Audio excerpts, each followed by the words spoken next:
call, John. Yeah.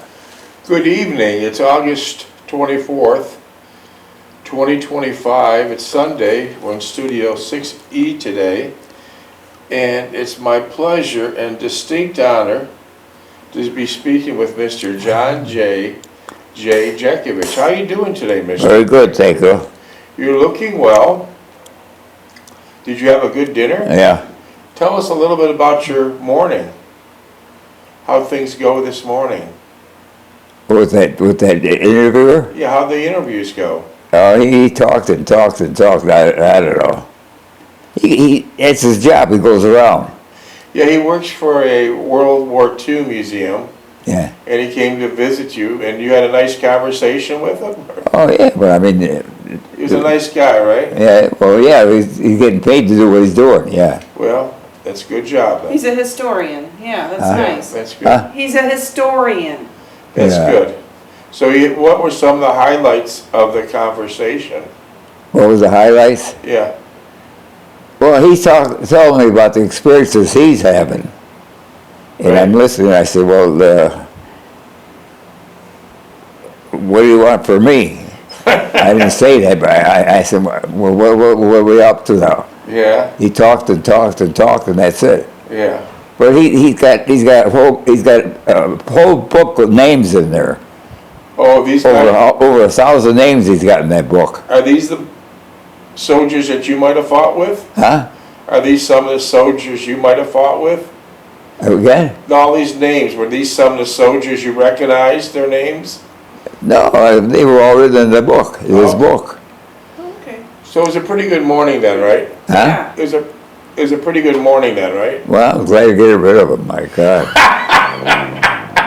Oh Lord, help us, Start please. over again, Dave. Let it run. All right. Let it run.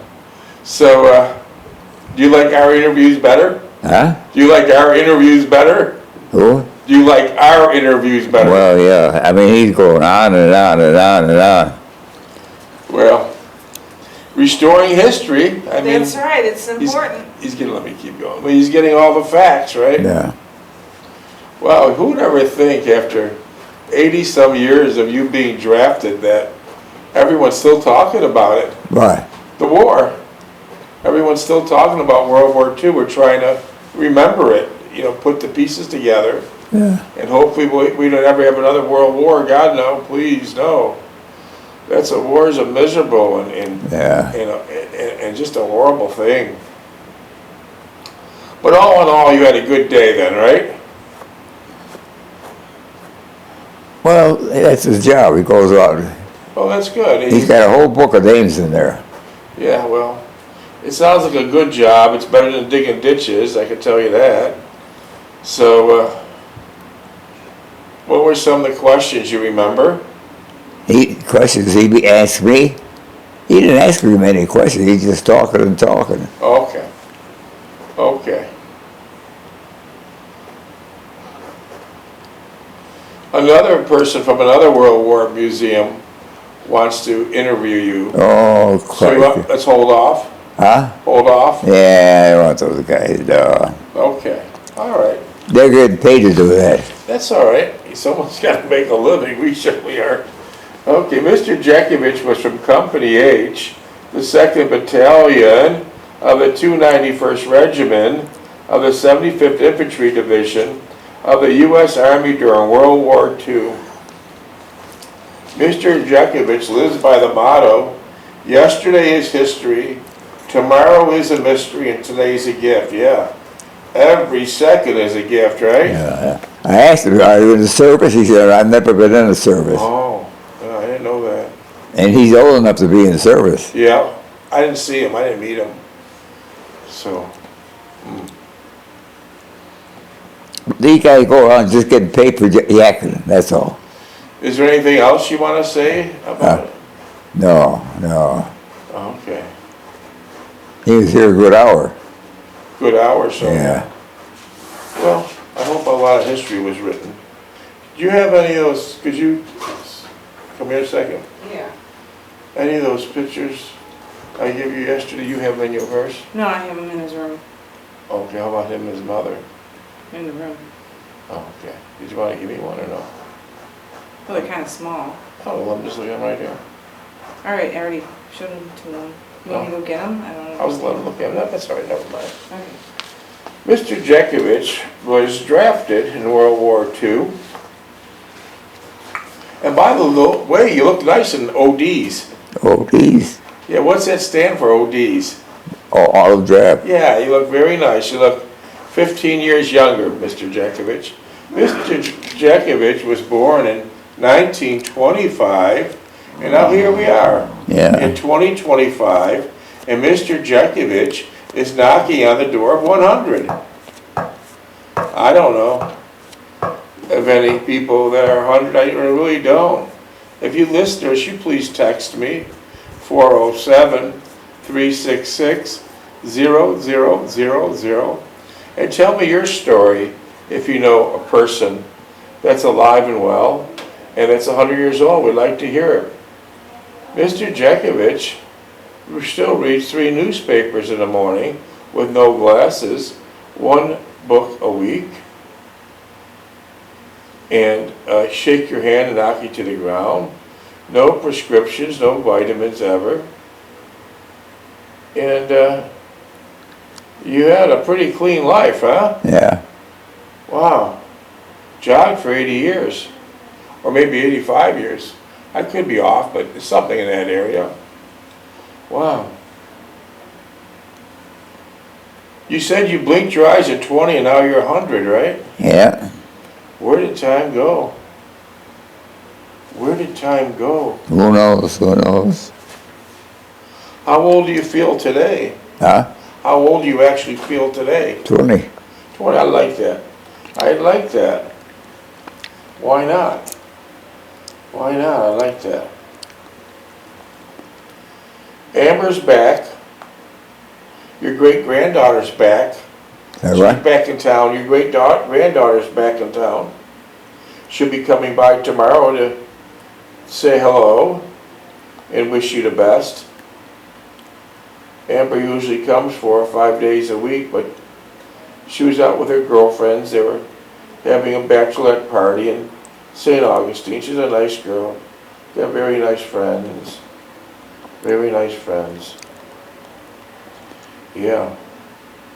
Would you like a coffee, Mr. No, Jenkins? no, thanks. Coffee. Come on. Would you like a Pez? Huh? Would you like a Pez? A Pez, one of those little candies? That, No, no, no, no. you're in good shape?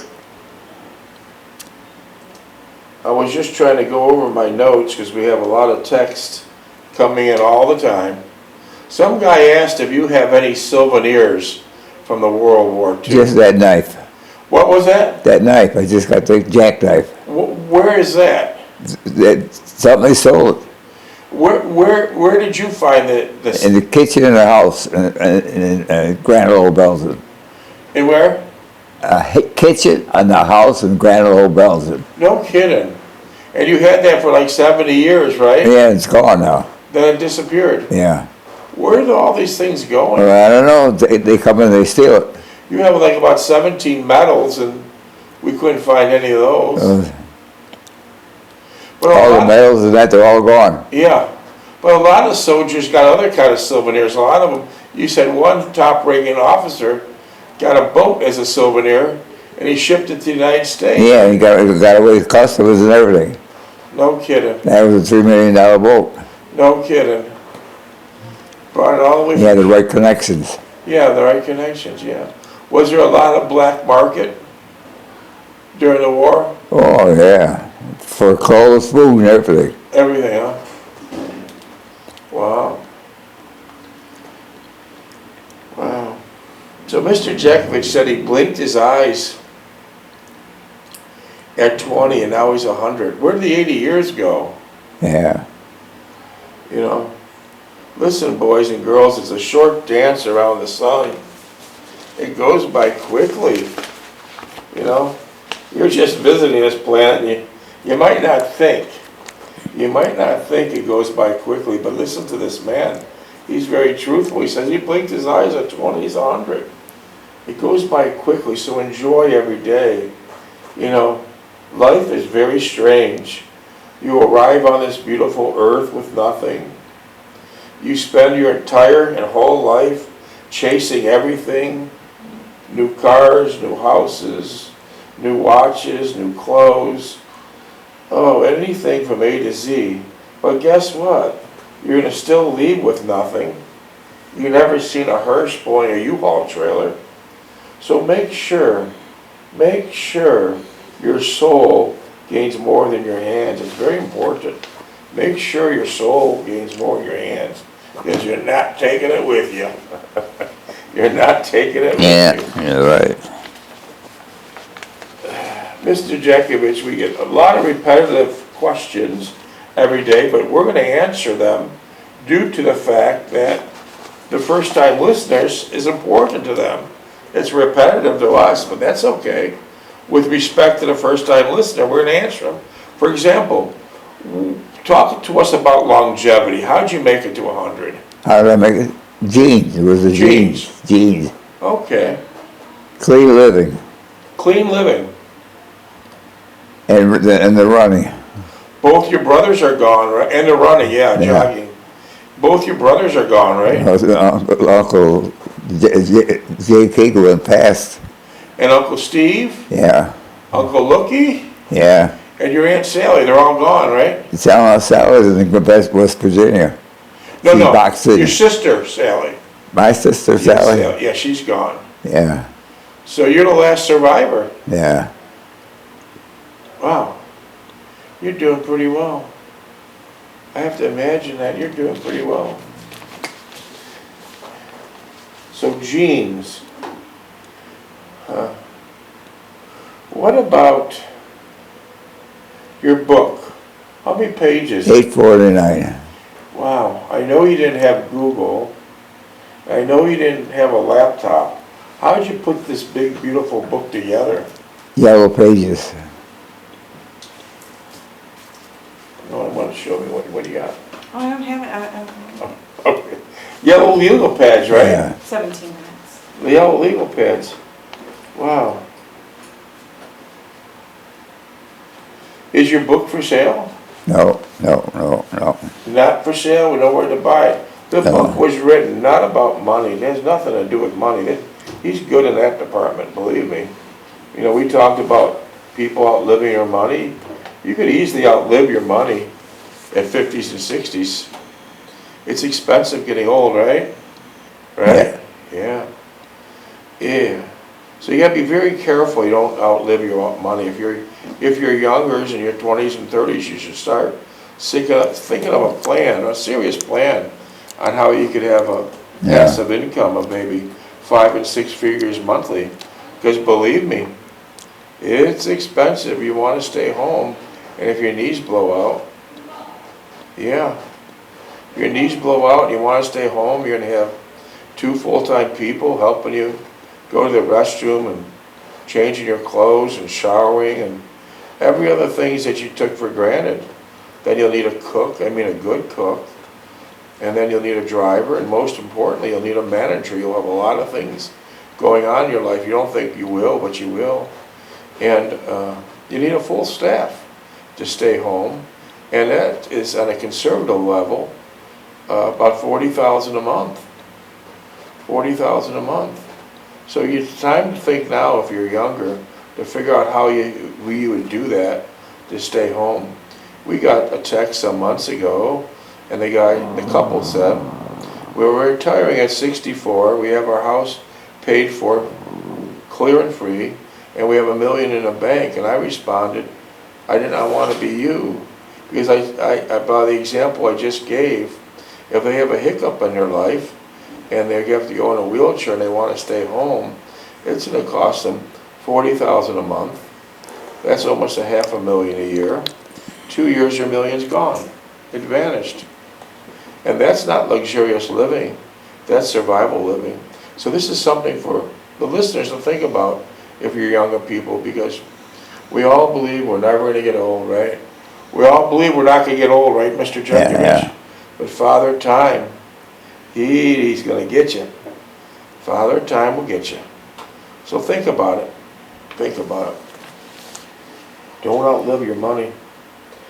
And the book was written primarily to give youngsters and younger people, not necessarily youngsters, a better life, a simpler life, and a more wholesome life. That was a book, that was what it's about. Well, I didn't write the book for that. I never saw that, what you just said. So what did you write the book for? I just wrote the book because I thought I had to get it out. Okay. So I'm glad you did get it I out. need some help from somebody in this club. I'm glad you did get it out. It's a beautiful book. Yeah. And I like you put the picture of your mother on the front. You put the picture of your mother on the front of the book. Yeah. How old was your mother in that picture about? She was 70, 75. Yeah, and she made it to 89, right? Yeah. Okay. Well, I'm going to read the second time around. We already read the book once. And the second time around, we're on chapter 10, and this is church service in a bulge. And this is where you're just getting to the front lines. You haven't got there yet, but you had a lot of training up to this point. Yeah. And you're still 19 years old. And church service in a bulge. Do you want to give me your dog tag number? 42965. That'll open it up. Do you want to read some of the book? No, go ahead. Okay. Church service in the bulge. Okay. They're just making their way to the front line. They still haven't got there yet. The only good thing about the whole scenario was the hot chow. I believed we all appreciated the fact the Army was right in that respect. So the Army cooks were pretty good. Yeah. They were good cooks. They could cook anywhere. How about the limeys? Lime is greasy stuff. Greasy stuff. The Army travels on its stomach. Fink and I stood once again besides the 6x6s, our mess kits and cups on the hood. So you use the hood as a table. Yeah. Right, that's cool. Drinking our second cup of coffee and wondering how all this would end for each of us. 12.5. Neither of us talked about getting killed or even severely wounded, but it was clearly on our minds all the time. We both realized it. I asked Fink what he thought of Drewer's little talk, inspiring. He answered in this manner, and I agreed. We were both concerned about our immediate future, especially with our present cadre of officers, should I say non-cadre of officers. So you didn't have much leadership there, right? They all left. Yeah. Fink was a squad leader for almost 3 months, and yet he was still a private first class. It was not that he was tenacious or even resolute in obtaining the stripes, but it indicated the kind of military awareness we're up against. You were promised more stripes from different officers, but they never came, right? What's that? Weren't you promised more stripes from different officers? Oh, they said, well, everything's hooked up. This background, they can't get this figured out. They had a fire in St. Louis, all your military records burning up. Our camping out here in the field on the coast of France were more like the Army problem or exercise back in the States, instead of what it was really preparation for combat.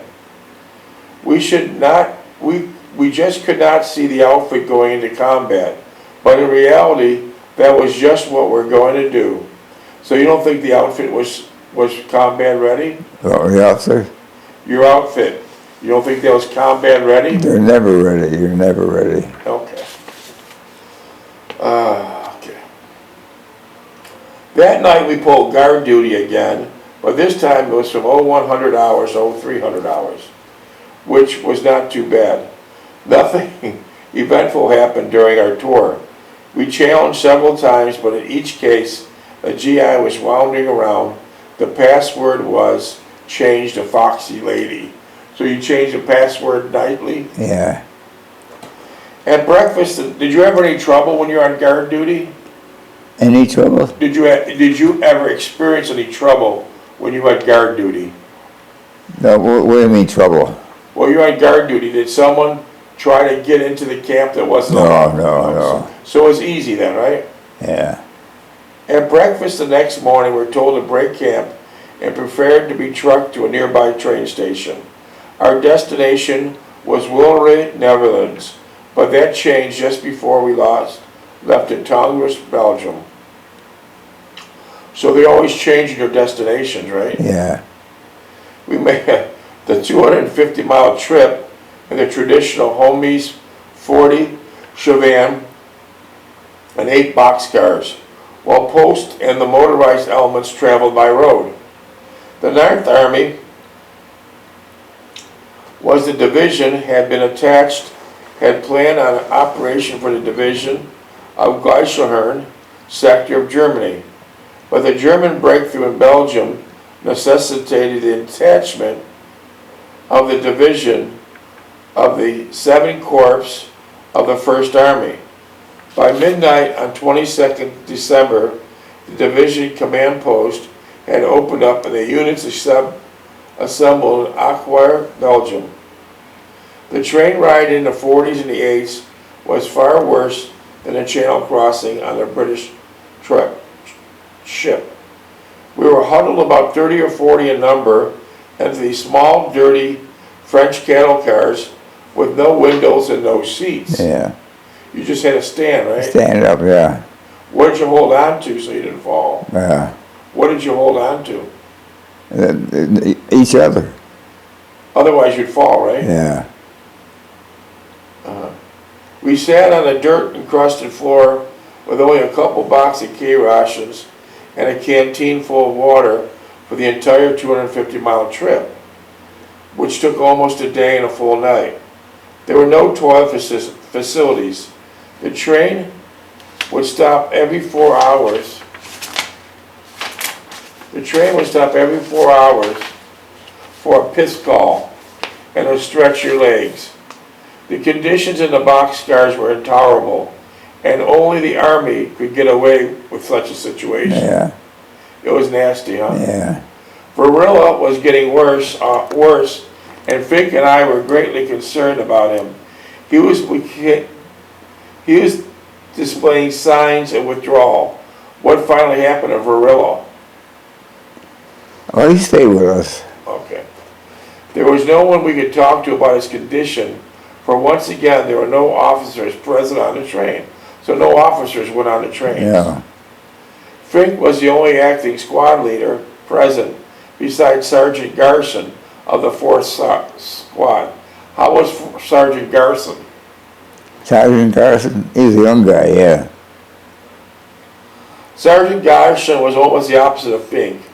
He was gregarious, cheerful, and always one of the boys. He was well liked by the men in his squad, probably because he did not always go strictly by the book. Whenever he could cut corners for his men, he would, as his people came first whenever possible. I thought that was a good rule to go by, although this led to times where he would be short on discipline and thereby lose some control over his men. Yeah. So he lost some control, right? Yeah. Yeah. This was a good case in point. Since there were no officers present, Sergeant Garson's men would sit in the front of the open door and whistle about to the passing women. That's when you're in the train then, right? Yeah. So you weren't allowed to open the door, but he allowed you to open the train door, right? No. He fell all over the damn thing. Also they would relieve themselves while the train was moving. On several occasions they got a couple of civilians who were too close to a passing train. Riding the 40s and the 8s were degrading and humiliating. I thought the Army could come up with something more suitable and expedient. The open semis were more tolerable, and I wonder why we didn't travel that way rather than these filthy cattle cars. It implied that they were no better than the cattle being. It implied that we were no better than the cattle being brought to the market and eventually to slaughter. And in essence, this was precisely what was happening. At least we should be afforded the dignity to go like human beings dying for our country, rather bunched up like so much livestock. Were all the other soldiers complaining about this?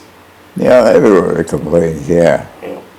Lake was not too happy with the present situation, as were all the rest of the affected people. It forbade of things to come, which were not too pleasant to think about, much less talk about. 4.5 minutes. Fink and I did not discuss the situation before the men, but kept it low key.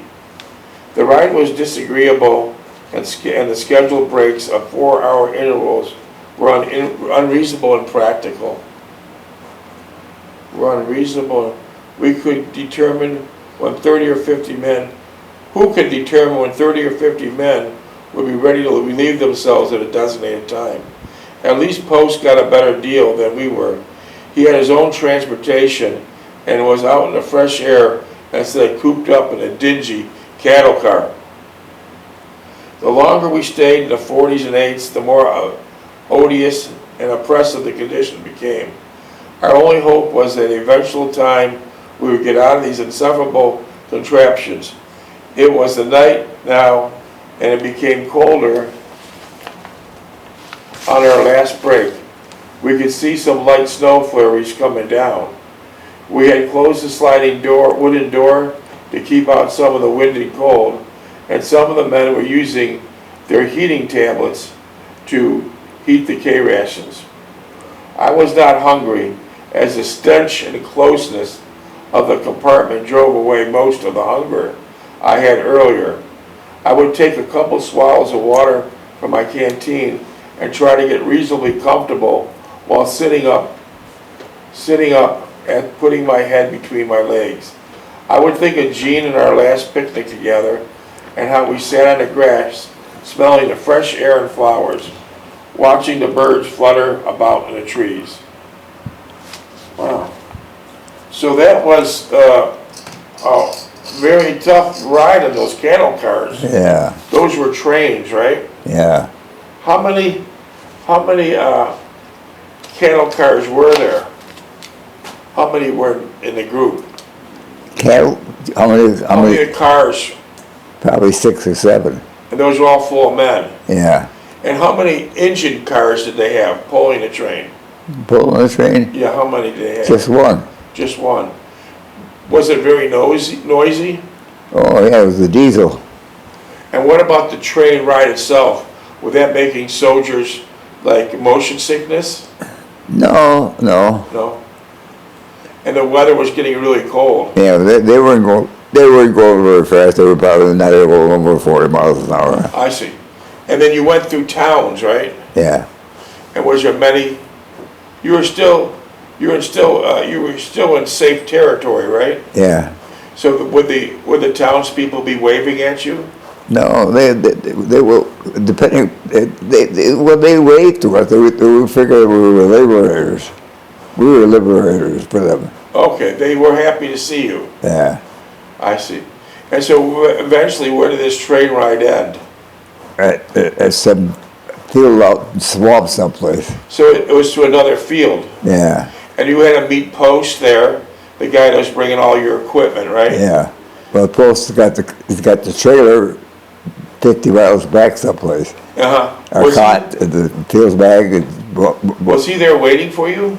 No, he's not waiting for us, no. So he got there after you, right? He put the car, the Jeep in the trailer someplace and found a place to sleep and went to sleep. Okay. So what was it, when you got off the train, what was the conditions like? Cold and damp. Did you have to set up your tents? Well, we set the tents up, with 2 shovel rods made a tent, and 4 people could sleep in it. 4 people? Yeah. I see. And did you have guard duty? Yeah, we always put on guard duty, yeah. At that point, when you got out and made camp, did you ever hear any gunfire?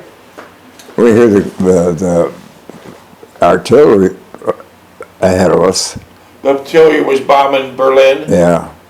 Minutes? And then they heard our American bombers going over and dropped the bombs. How about the Spitfires? Spitfires come over with blue blaze come out the back end. Wow. So how many days did you stay at that camp? about a week, About a week? yeah. And then where'd you go from there?